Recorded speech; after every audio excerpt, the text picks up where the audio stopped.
What's going on, everybody? Cheers. Happy Wednesday or whatever day of the week it is when you're watching or listening to this.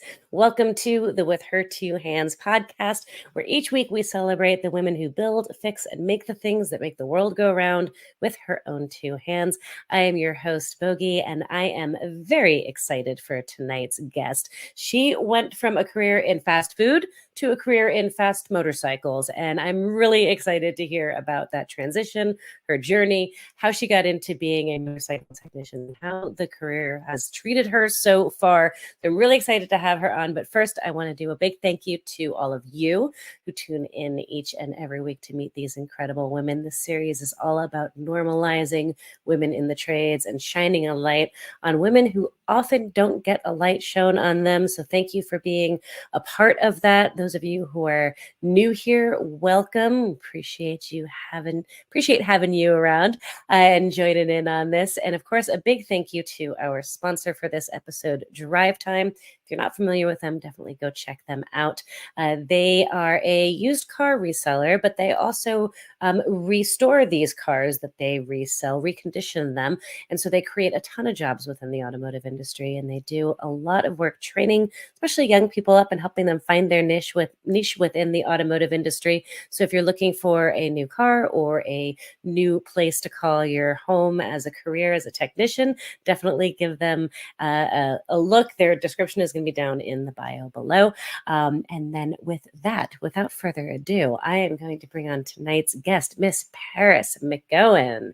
Hello. Hello, how are you? I am fantastic. Did I mangle your last name? I asked how to pronounce it, and then I think I messed it up. McGowan. McGowan. I said it right the first time, and then I messed it up while we were recording. Go figure. It's all good. Well, welcome. Thank you so much for saying yes and joining me. Thanks for having me on. Absolutely. So you went from fast food to motorcycles. How exactly did this happen? How did you wind up? What drew you to motorcycles? How did you get here? Tell me the story. Oh, girl, it's crazy. So I was working fast food, working literally at my local Burger King. And basically, in a nutshell, what got me into motorcycles is my mom. So my mom started off riding on a Honda Shadow, if I'm not mistaken. And then she graduated to a Harley Davidson. And with that being said, we started to go to the Harley dealership, and I just started to basically involve myself in the culture and fall in love with the people and just loving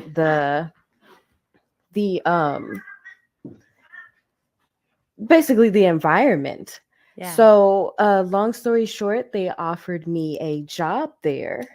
So I went in for my interview to work in motor clothes and, just sell the merchandise and everything else like that. Okay. But the day that I went in for my interview, I bought my first motorcycle. Okay, fair enough. How old were you at the time? I want to say 22, 21, 22. Okay. So, I bought my first motorcycle on the day I'm supposed to get a job at a Harley dealership. I've never rode passenger, don't know anything about anything, couldn't even put gas in it if you told me to put gas into the bike. So you never rode on the back with your mom even? No. Okay. So I just bought this motorcycle because it was drop dead gorgeous. Like my eyes popped out of my head seeing this motorcycle because I've never seen anything like this before. It was just so beautiful. Oh my goodness. I just had to have it. Crazy. I love it. First day at the job, already putting herself in debt with this beautiful motorcycle that she doesn't know how to ride yet. I mean, that's called like putting it on the line. I like it. Yeah. So, working there, I dove headfirst into Harley Davidson. Clearly. Like straight on, just nosedive. And once I got comfortable with selling the merchandise and, being there and being comfortable with the other people, I started to like sneak off and venture off into the shop and hanging out with the technicians because I was like, oh my gosh, you guys are doing some cool stuff back here. Like, I want to see how these motorcycles are being built or how they're made and what makes them run. And they just convinced me, honestly, or they kind of put it in my head to become a technician. They was like, why don't you just go to school? Why don't you just do this? And That's they cool kept, to hear. right.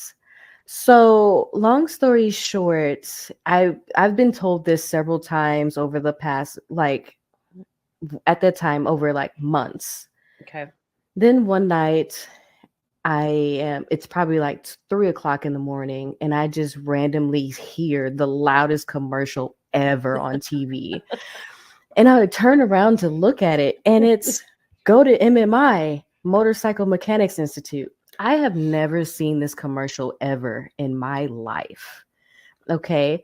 So when I seen it, I was just like, is this It's a a sign? sign. It's a It's sign. totally So a I'm sign. having an epiphany at 3 o'clock in the morning. Like, oh my gosh, I see it. I'm going to do it and everything. So that, I guess, morning, I ended up putting my name into the hat or in the bowl, and I love it. I was at school. I love it. Have you always been that spontaneous of a person? Like, is that just your nature ever since you were a kid to be like, yeah, I'm doing it. Let's go. And boom, next day, Yes. doing it. Yes. Oh my gosh, it drove my mom crazy. uh you should see, like, when I got my motorcycle, she was like, there's no way you're getting a motorcycle today. There's no way. No way. No, you're not. Got it that day. I love it.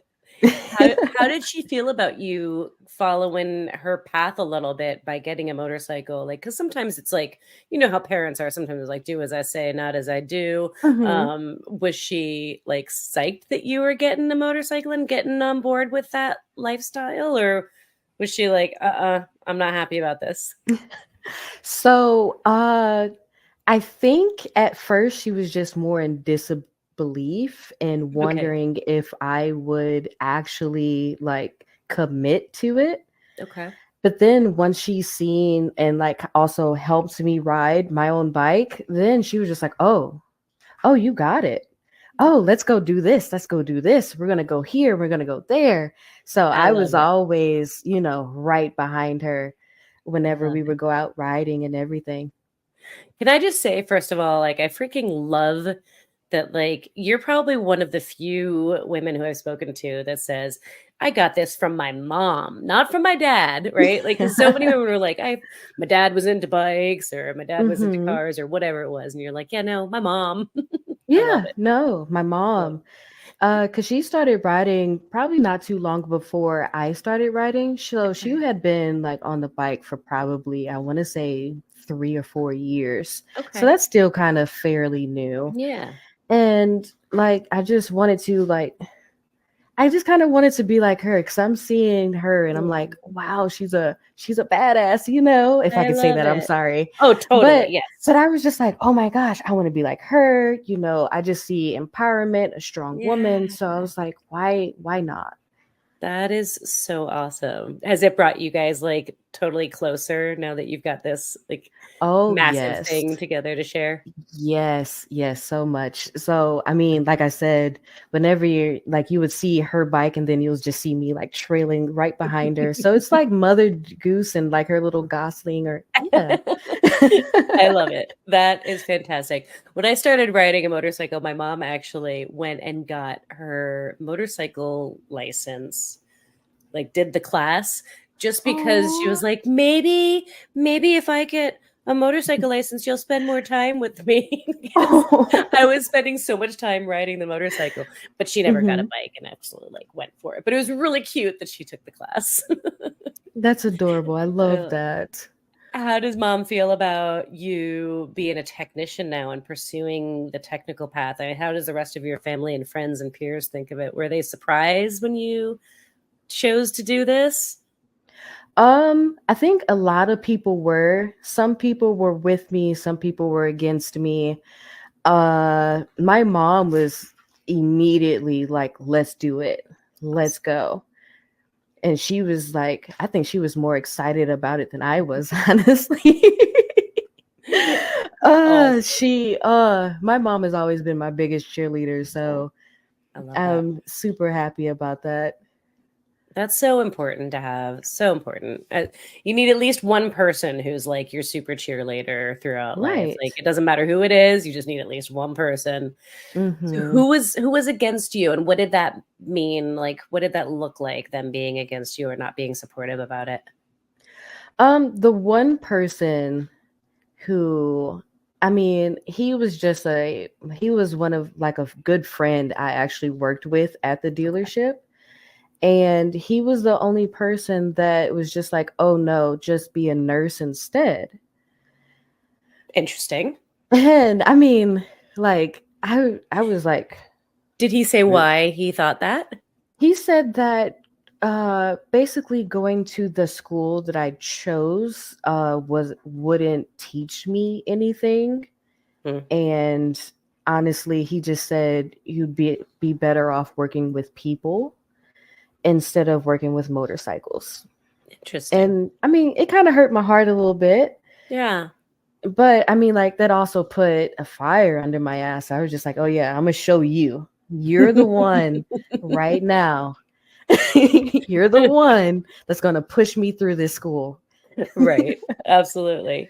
Yeah. Well, it's interesting because I've heard that like that criticism of pretty much every technical school out there is like you're not going to learn Mhm. anything there. And I always laugh when I hear technicians say that, like, don't go to technical school, you're not going to learn anything. I'm like, you're going to learn as much as you put into it. Like you can go to Exactly. medical school and still come out stupid and still get a Exactly. medical like license, right? Like it doesn't mean you actually learned anything. So Exactly. what you put into it is what you get out of it. So do you feel like you learned a ton in school? How was the school experience for you? Oh, girl, I learned everything. Yeah. First of all, once again, still being new to riding to motorcycles in general. And also because I mean, like, I started off super girly. I wasn't in the garage beforehand, you know. I Yeah. mean, like, I could do quick things like assemble furniture, Okay. but I wasn't, you know, like, proficient in using any tools or doing anything. So I learned literally everything. The school Yeah. was perfect for me. Yeah. I agree. I was the same way as you. I went to UTI, which is the equivalent of MMI, right? So you went to MMI, Hmm. their sister schools, and very, very similar. And I knew nothing. Like I had a little tiny bit of experience because I took out a shop in high school, but really Hmm. didn't know much. And so I needed all of the basics. I needed all of the like, Right. this is a torque wrench. This is how you use it, right? Where a lot of like the kids come in and Exactly. they're like, I already know this. I'm like, I don't. Exactly. So, I Yeah. mean, like, going into that and being basically the only girl, well, I was the only girl in my class starting off at MMI Okay. and basically knowing nothing. So, a lot of the times, whenever the teacher would be like, oh, most of you guys already know how to do this. Do I even know how, I even Mm, need to demonstrate anything? And I would be in the back, like, oh, just please. show me how to do it, please. Oh, that's frustrating. Way to single people out for not knowing. That's an awful approach. Do I even need to talk about this? Because then nobody uh, wants to admit that they don't know. uh, exactly. But I mean, like, at the same time, like you said, you have to put in or put yourself out there to learn, you know? So, I mean, if I was serious about it, then I should speak up. Yeah. So that's what I did. I had to learn to be uncomfortable or, you know, ask questions or anything, ask for help. Yeah. Was you had like no idea of what to expect when you got into this, right? Like you did not grow up around tools, you didn't grow up around doing this sort of work. You had no previous experience. Then you show up at school and you really have no idea what to expect, right?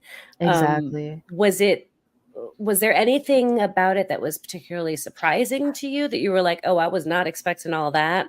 Um, or just that kind of caught you off guard? Um, Not really, because I knew I threw myself into the wolves. Like I threw myself right to the wolves. So I Okay. already knew that I was going to be kind of uncomfortable. Okay. Um, I expected there to be at least one other girl in my whole section, but no, that wasn't a problem. Uh, but I guess what kind of caught me off guard was how cool a lot of people or a lot of the guys were, and how cool they were to help me understand and also learn. That's awesome. So, So I you mean, weren't that's expecting them about to it. be as supportive, and they were. I was not. I heard that, oh, they're not going to teach you or they're not going to want to help you or anything from other guys. Yeah. And I was just like, oh, I hope not. Yeah.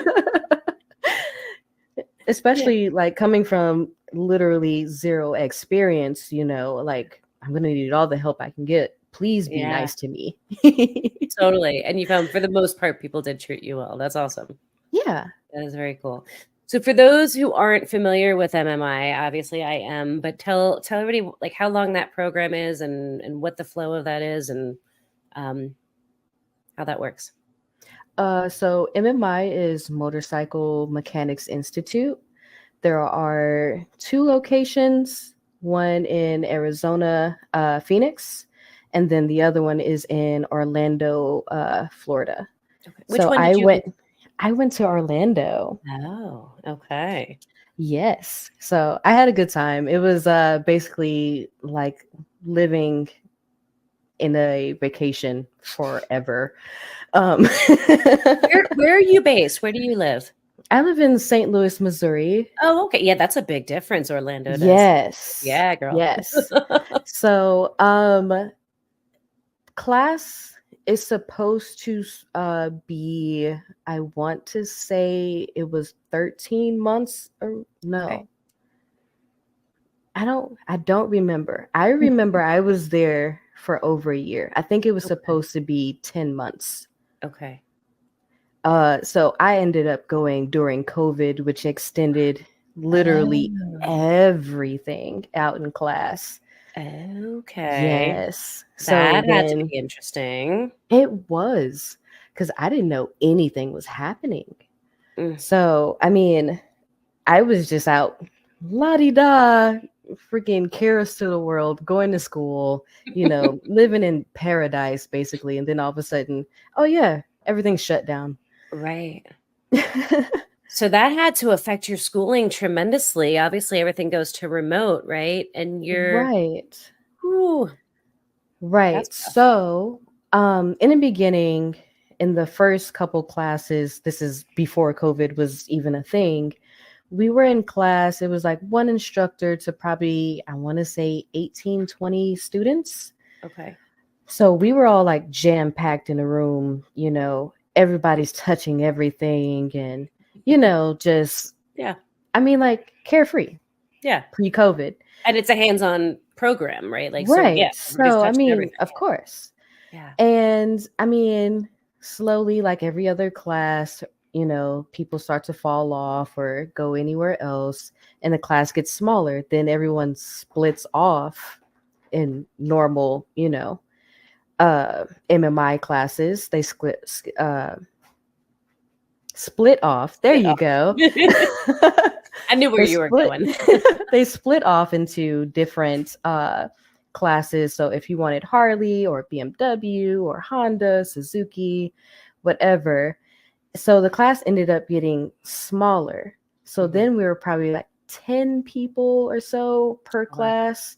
Okay. And then, like I said, COVID happened. Like, I remember this day like it was no other. We were in the middle of doing an oil change on, I think it was a Dyna, and we were telling the teacher that whoever put oil in it put too much in it, and there's oil like going everywhere. Then all of a sudden we were told, yeah, today's your last day in school. And we'll probably be back in 2 weeks, but don't guarantee anything. Just stay close. Oh my goodness. So, I mean, like, I was just confused. I was like, what is Yeah. happening? What Yeah. is going on? So, after that, I mean, I was just like, okay, what do you do now? And after a while, after the 2 weeks, I ended up having to come back home during COVID. And it ended up being, I believe, 2.5, 3 months that we were out of school. And then we started the remote classes. So everything was on video. Okay.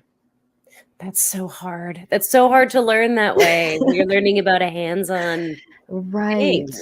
Right. So, I mean, like everything kind of got stressful, but once school went back into session, I was so excited to go back to Florida. Bye, St. Louis. I'm leaving. And I was so happy to go back to school. And when we came back, I want to say it was only 3 people in my class then. Oh, wow. Yeah. So it Which was is only 3 of us. it's kind of like a mixed blessing in a sense though, right? Because like when you're that few people in a class, you get real hands-on, like real Right. one-on-one attention to get Yes. what you need. So maybe that helped balance out a little bit of the It like, helped out. It was a give and take for yeah, sure. It was yeah. definitely a give and take. Uh, I mean, there was a lot of stuff because class has to keep going, you know. So honestly, by the time I came back, it was time for me to basically graduate out. So get Wow. graded and leave. Yeah. Oh my goodness. Crazy. So you had a different sort of experience altogether. Yeah. That's all But right. I still love it though. Right? Well, you got nothing to compare it to, right? So it is what it is. So how was the job getting experience after that? So you graduate from MMI and now you got to find a job. Are you still obviously I'm assuming you weren't still working at the Harley dealership that you were at because you'd moved Hmm. to Orlando. Hmm. So what happened next in this story? Oh, so after graduation? Mhm. Okay, so well before graduation, MMI set me up uh with a lot of good resources. So before I graduated, I ended up doing my resume with the counselors at Okay. MMI, Okay. and they sent out my resume with my my grade sheets and everything out to the dealerships that I told them specifically to send them to. Okay. So, basically they did exactly what they told me they were going to do. I the day that I graduated, I got a few calls, but I was still in Florida. So they wanted me to come in literally that day, and I was just like, "Can you give me like I don't know, 2 3 days cuz I still have to drive it all the way back up to St. Louis with my little Mini Cooper." So, I mean, like give me some time. Right. So I was actually back at home, and I want to say probably 3 days after graduation, maybe 4. And I still had all of my stuff like packed up being shipped in a pod. So I had no clothes, no anything.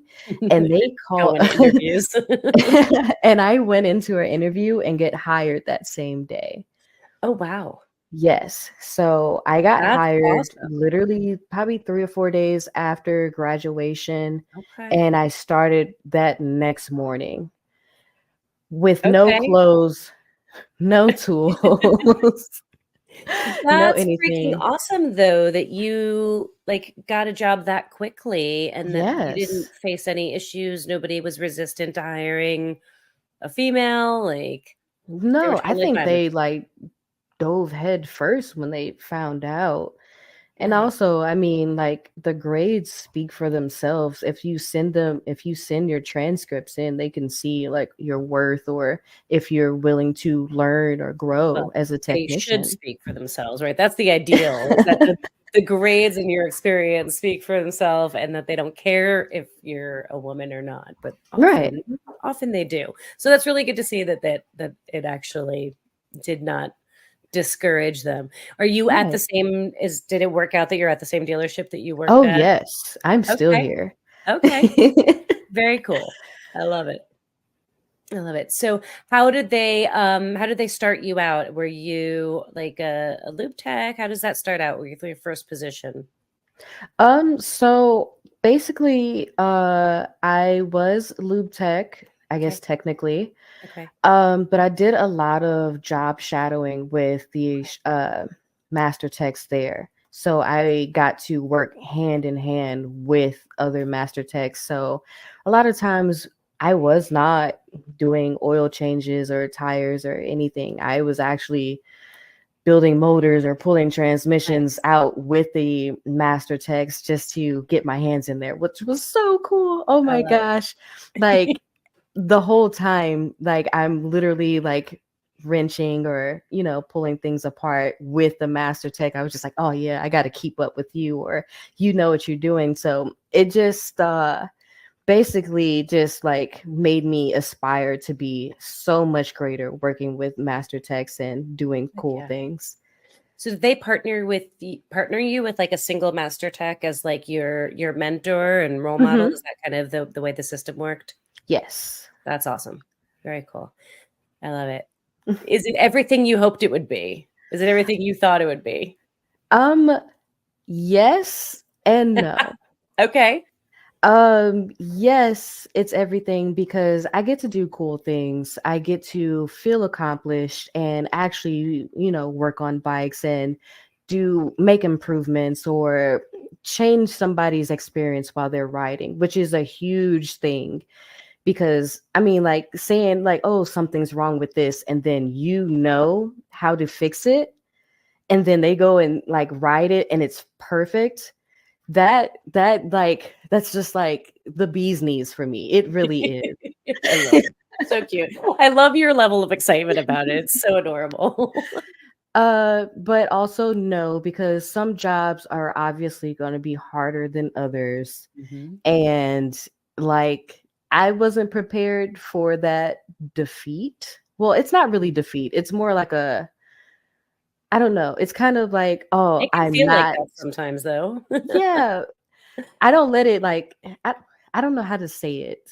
Like I don't like that I don't get it immediately, or I can't be perfect at everything the first time.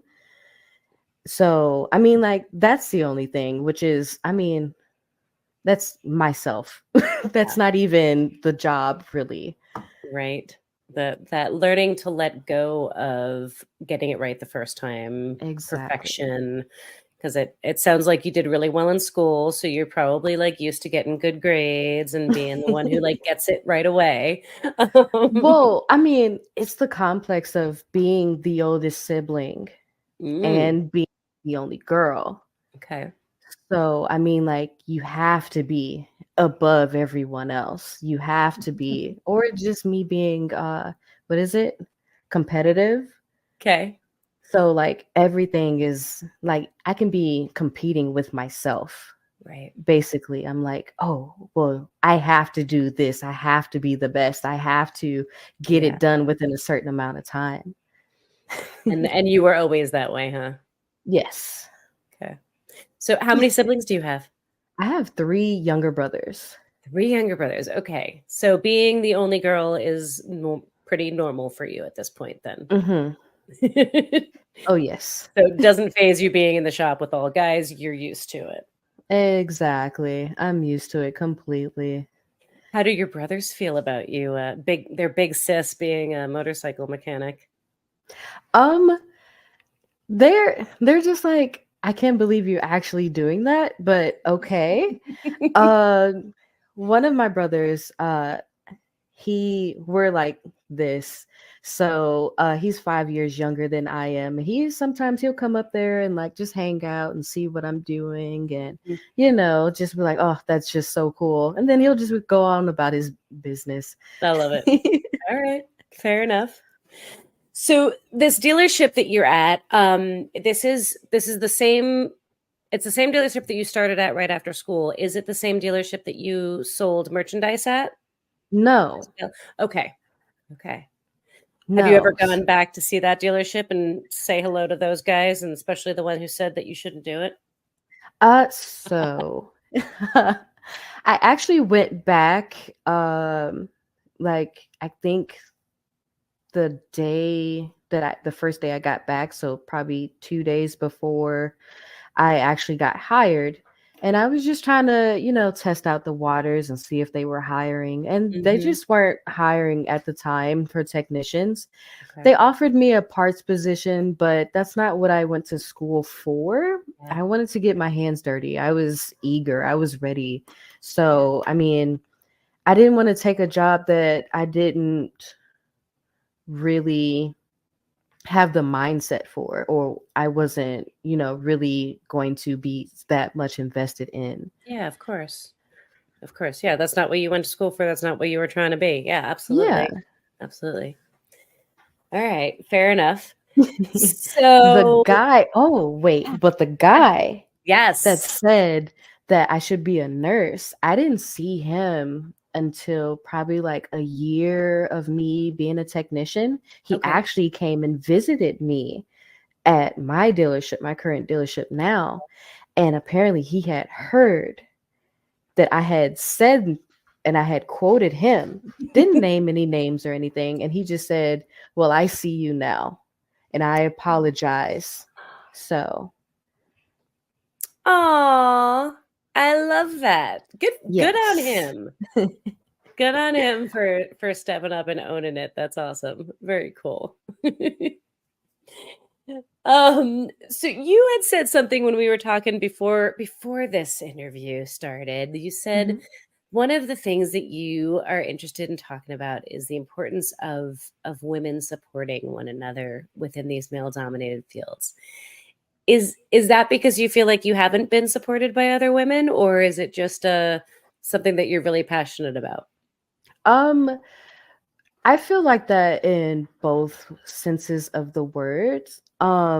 So whenever I first graduated school, just like anyone else, graduating, everyone's hitting you up like, "Hey, I want you to build this motor for me," and everything else. And I'm just like, I just got out of school. Settle down. I don't know. I know the basics, but I cannot put a motor together just free willy nilly, like out of anything. And that apparently made some people upset, or they just didn't understand. And I had to explain it to them like a doctor out of medical school doesn't immediately go into brain surgery. Yeah. So you have to give me time.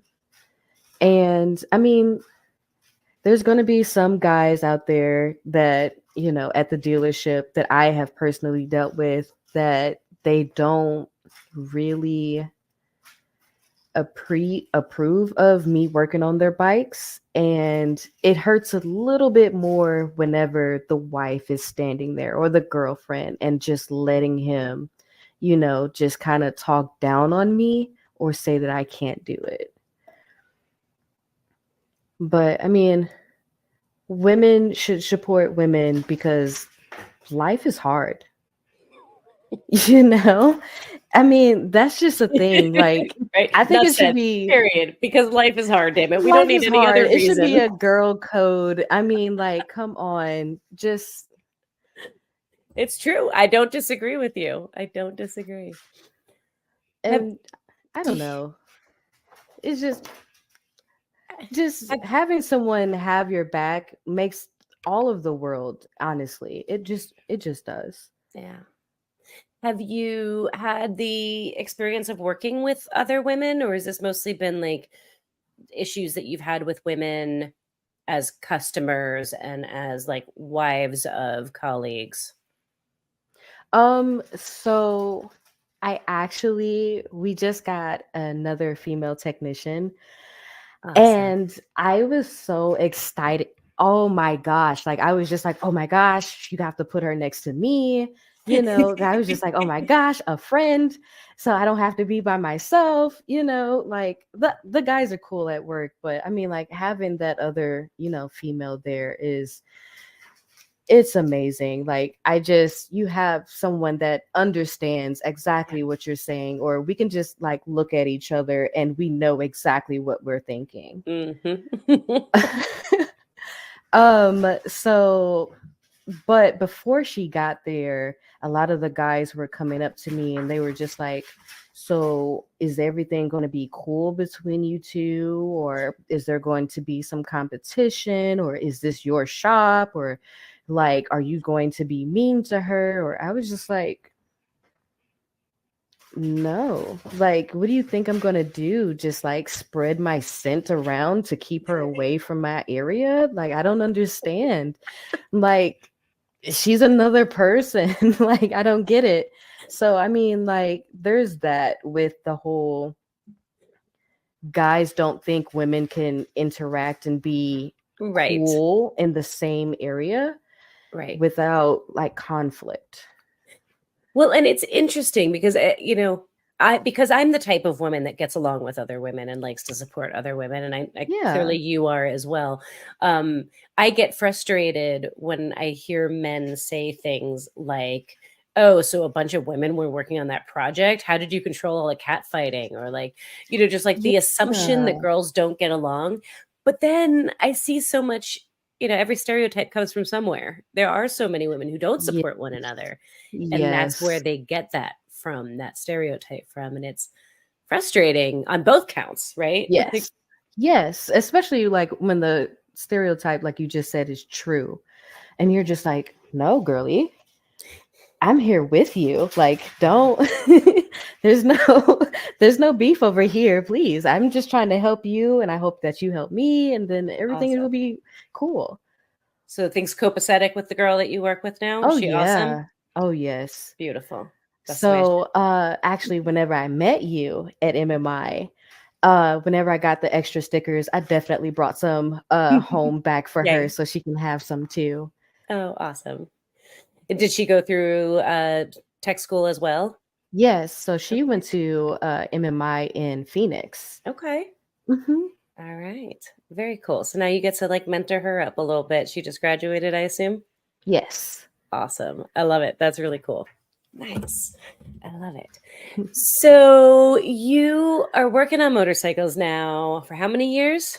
I want to, is it 4 years? Ooh, all right.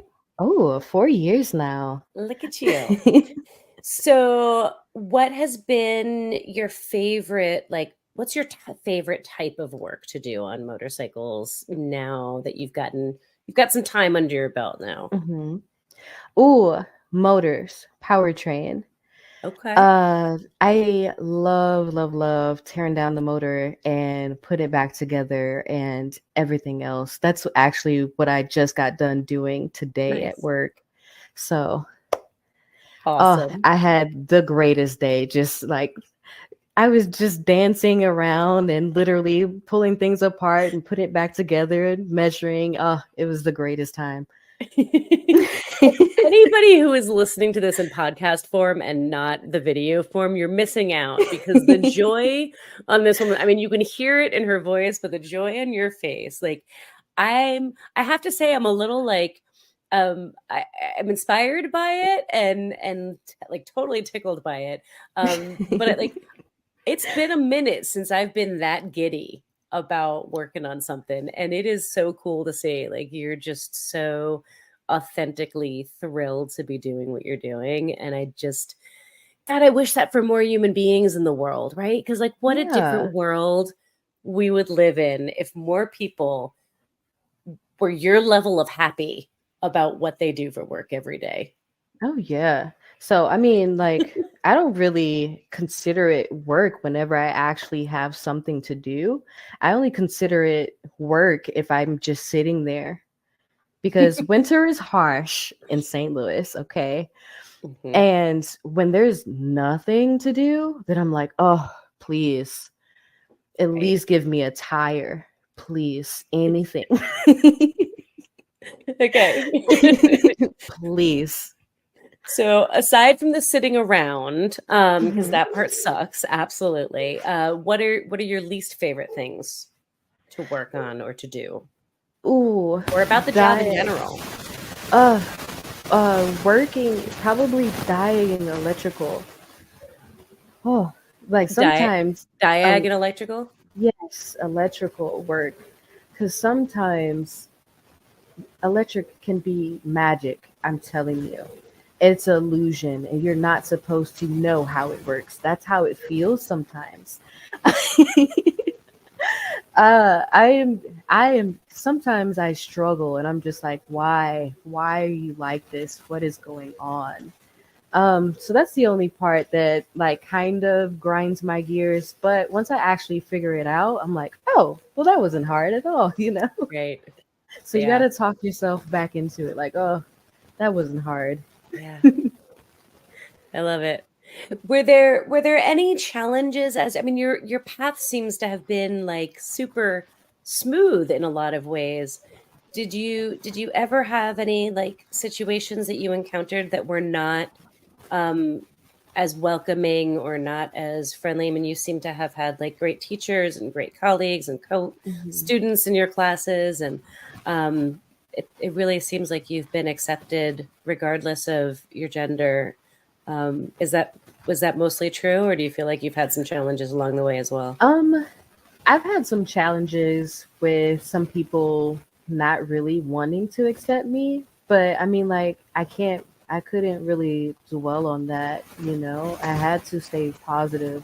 I couldn't let it, like, eat me up inside, especially in school when, some of the guys would, like, act like they didn't want to help me with something, like especially like with pushing bikes, like the physical part I could not, lift a lot of the times a lot of what guys could lift up. Right. So I would ask for help, and I mean, like, some guys would be like, oh no, I don't want to, or kind of blow me off, and I'm just like, oh, whatever, Yeah. I'll figure it out myself. And I mean, like, that's kind of how it was. I want to say in when I first started the job too, like, I had to kind of prove myself Hmm. and also just come in with a positive attitude, or basically, in a nutshell, make you like me. So, I mean, like, if you kill someone with kindness, they can't really do anything but, you know, uh, or Yeah. I mean, like, at least try to have people like you, Yeah. or try to get on someone's good side in order to, like, I don't know, learn and move up in the world, and just not focus on the negativity. Because there were some days where I was just like, oh, did I pick the right career Yeah. path? Or, do I really have what it takes? Or why am I not as good as that person? Or, you know, So, but I mean, like, you have to stay positive and you have to be on the right mindset in order to succeed and move forward. Yeah.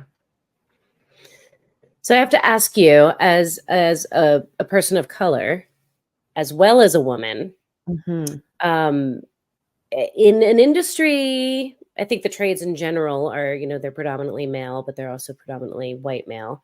And when Hmm. you think of motorcycles, it also kind of even Harley more so. Davidson. And when you think of Harley Davidson, even more so. So, like in my Yes. mind, when I think of like the whitest of men, it is Harley Davidson. Hmm. Um, how how has that been for you? And is it been like, do you think gender versus race being more of an issue, one less of an issue, or is it the whole package? Has it not been an issue? So going way back to when I was a kid, and this stems from almost any person of color, you are taught to basically do it two times better than anyone else to make a way in society or anything. You have to be the best, the better than anyone else, just to kind of make it. Yeah. And a lot of people, people of color, are taught that way. So I had to have that mindset the entire time. Um, Also, I guess what kind of made it a little bit easier is because of my mother and her being the person that she is and being in uh, the motorcycle groups and everything else like that. So a lot of people knew her. And because I am almost a clone of her, people know me. Okay. And She broke them in a little bit. yes. So I mean like it was like some challenges here and there, but I mean, I got a good head start due to people already kind of having an idea of who I was and who she was. Okay. Also, what also helps me was being thrown into the community. So I am a very like, shy kind of person. I like to kind of be in the background. I don't like being like forward in front of everyone, but I was kind of thrown into it by my mother, into a lot of the gatherings, the motorcycle events and everything else like that. And she would be like, my daughter is doing this and she's working on this bike and everything else like that. So going to those events and going on those rides, like I think it was Labor Day, we did an all black female ride, and it turned out to be like That's 200 awesome. or so females that actually showed up and rode. Heck yeah. That's awesome. So, I mean, like, I had those people, or at least some of those people, behind me to Yeah. actually push me and support me in the transition and becoming a technician. That is so cool. I love that. How powerful. And I love it. Oh, that was the coolest thing ever. Oh. And I love that you're like, I'm shy, I don't like being, but like meanwhile, you're like, let me step into a career where I'm an only. Yes. Yes. Who would have thought? Who would have thought, honestly? Still to this day, I'm just like, I can't believe I'm actually doing this. I can't believe it. Like, that is so cool. I love it. So I never asked you, what kind of bike did you buy that first day of your job? Oh, And do you still have it? I don't. So I bought a 2002 Softail Deuce. So I named Okay. her, or the nickname was Double Deuce. Okay. It had a numbered paint set on it for Harley Davidson. I think it was 187 out of 300. I still remember because it was, oh, that was my baby. Oh my gosh. It was chrome to the gods. Oh. And it had this beautiful teal crackle paint with a little bit of flake in it. Oh, it was just the Oh. most beautiful bike ever. And I got rid of her so I could basically you know, afford living after COVID and the move back and everything. Adulting. I know it sucks. Adulting is a pain. But I am still close with the owners, so Oh, I was told I can always buy her back. So okay. Do you have like visitation rights? no, I wish. Oh, I wish. That's awesome. So do you have a bike now? I do not. That needs to get rectified. Basically, me and my mom share her bike. That's very nice of her. She wants me to just have her bike, but I mean, I put some work into it that makes it custom to her Okay. that I wouldn't put on my own bike. So I'm just like, no, this bike is especially for you. You should keep it. There you go. There you go. Well, the right one will come along when the time is right. Oh, I have my eye out, trust. Oh, I'm sure. I'm sure. What is the goal? What is the goal bike? So the new and hot thing kind of on the market, I guess that came out in 2022, I believe, is the Lowrider ST. Okay. Oh, it's so beautiful. It handles like a champ. And whenever I took it out, like I took one bike out for like a test ride, and I was just like, oh my gosh, this is dangerous. Like, oh, like once you got onto the highway and you just like, it's like stretching your arms like after you wake up, or stretching your legs. I got on the bike and I was just like, ooh, wow, oh my gosh, I know exactly what I need in my life. I love it. So clearly you found the right home. You have found the right job, the right career path. Was there a point, like, because you really like took a dive into this from the unknown. You could have hated it. You could have dove it into this thing and found out that like this is not the right thing for you. Right. Excuse me. I'm getting over a cold. I'm trying not to die here. I I promise, understand. guys. I understand. But was there a point where like the light bulb went off, I guess, where you were like, yes, this is it. This is what I want to do. Like I'm so in the right place. Was it instantaneous? Did it come a little bit later in schooling? Or do you remember a moment where you're like, absolutely, this is what I want to do for the rest of my life? So I believe I had a realization that this is what I want to do forever. I'm sorry, it's my cats. Oh, yay, kitty cats. That's okay. You're fine. I'm a cat girl too. So, once I graduated and actually got into the shop and actually seeing how things were going to go, and like the people I was with, and then I was just like, yeah, I could do this for the rest of my life. For like school, I was kind of like back and forth. I was like, is this what I really wanted to do? I don't know how the shop is going to be ran. And, like I'm hearing all these things like, oh, the people, they won't help you because they're not going to want to see you basically be like them, or they'll lose money if you know more. So, I mean, that was just the kind of, like devil on your shoulder. And I was just like, oh my gosh, like, what if, it's not like they're not patient and they don't want to help me learn or become better or anything else like that. But like I said, once I got into like a good groove and understood my peers and worked with them, then I was like, yeah, I could totally do this. Awesome. I'm so glad too that you found like a great shop right off the bat, that you found people who were supportive and welcoming and willing to teach like right from the get-go. Right. Have you had any particular mentors, people that like really stood out in your mind as far as like people who took you under their wing and helped guide you? So we can go way back to school.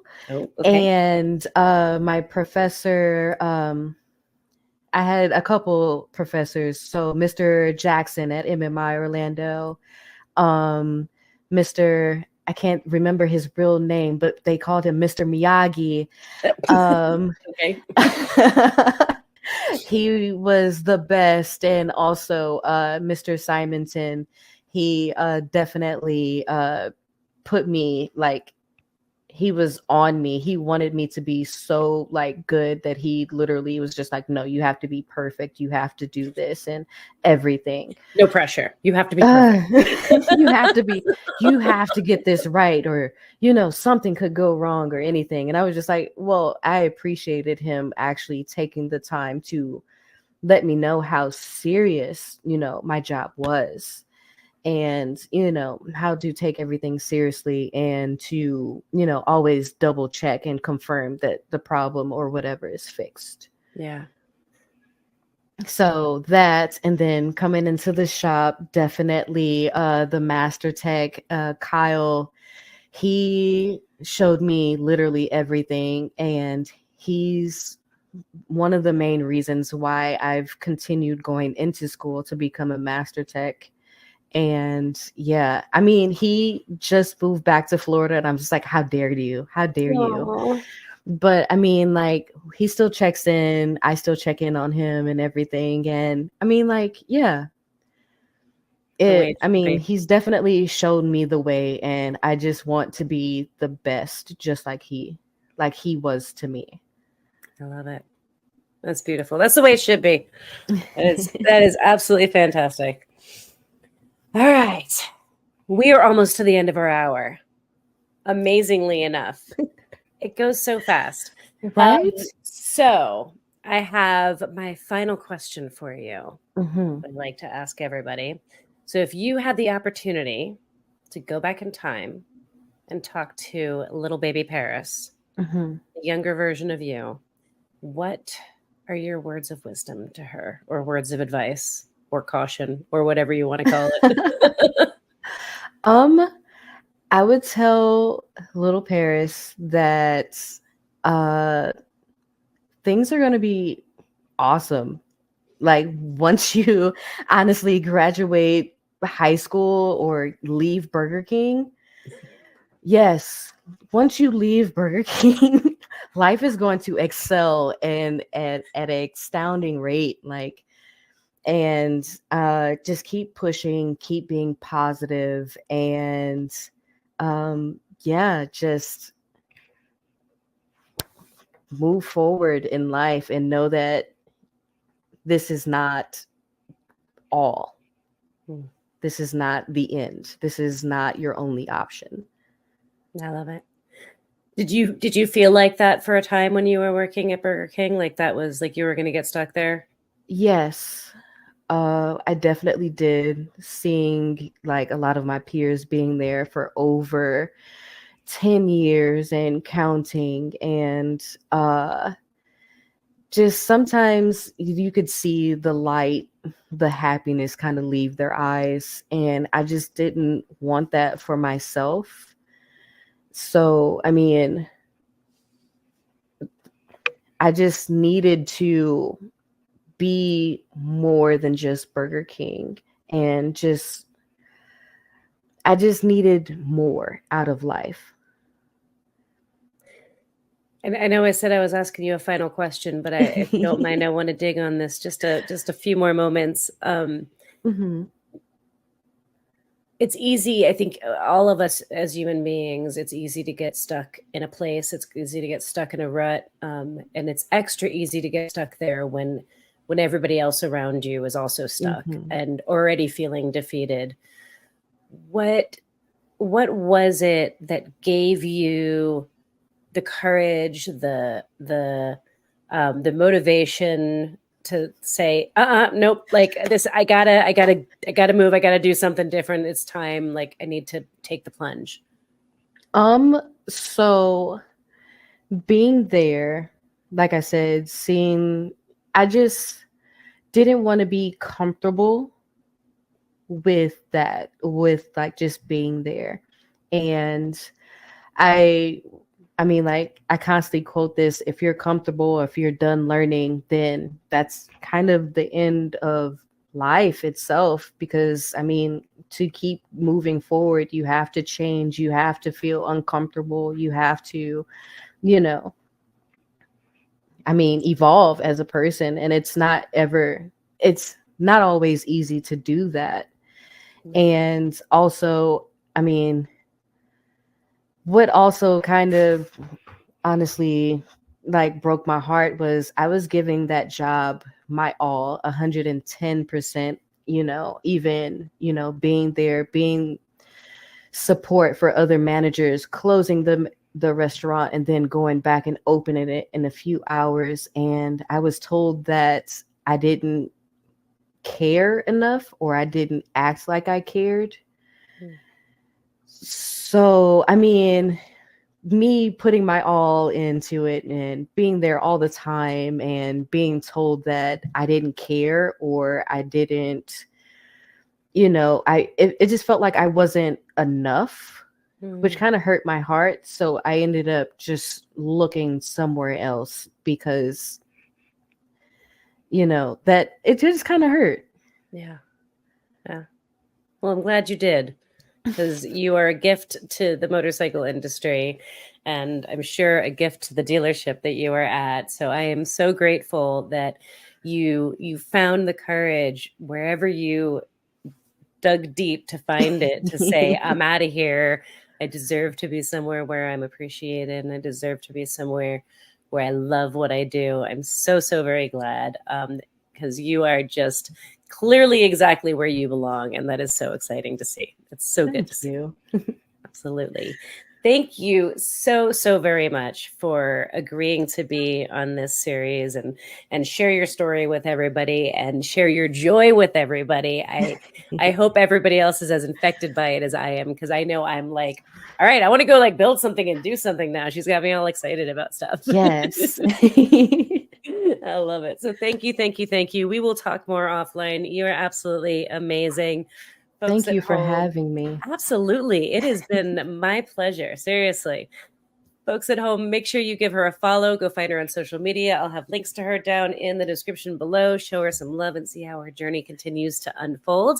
And next week, we have another incredible tradeswoman that you get to meet and hear all about her journey. So make sure you come back every Wednesday, 5 p.m. Pacific, 8 p.m. Eastern. And of course, every Monday, we get archive episodes released, also 5 p.m. Pacific, 8 p.m. Eastern, or you can listen anytime you want, wherever you get any of your podcasts.